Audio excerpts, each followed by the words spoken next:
What if I told you there are plants you can put in the ground once, and they'll feed you for years, sometimes even decades?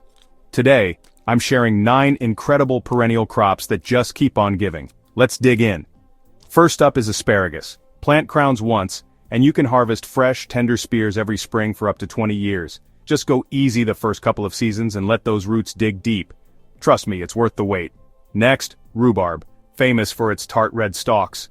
Bake it into pies or simmer it for jams, but remember, only the stalks are edible. The leaves are toxic, so toss those away.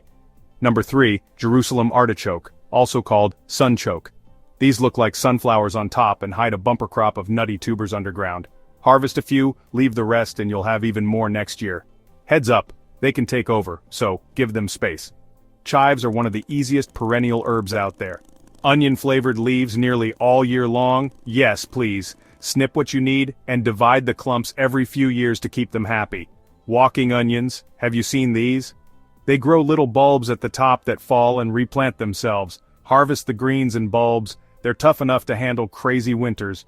Globe artichoke brings edible beauty to your garden. Those big flower buds are delicious. Give them sun and good soil and you'll be harvesting gourmet flavor every year. Peppermint is a classic. Perfect for tea, desserts, and remedies. Super easy, but it will spread like wildfire, so keep it contained.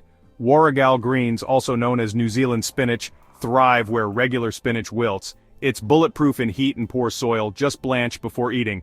And finally, blueberries, a bonus fruit. Plant once and enjoy sweet antioxidant-rich berries every summer for decades. They just need acidic soil and some patience.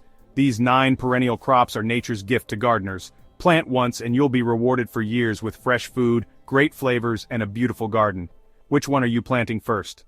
Let me know in the comments, and don't forget to subscribe for more gardening secrets.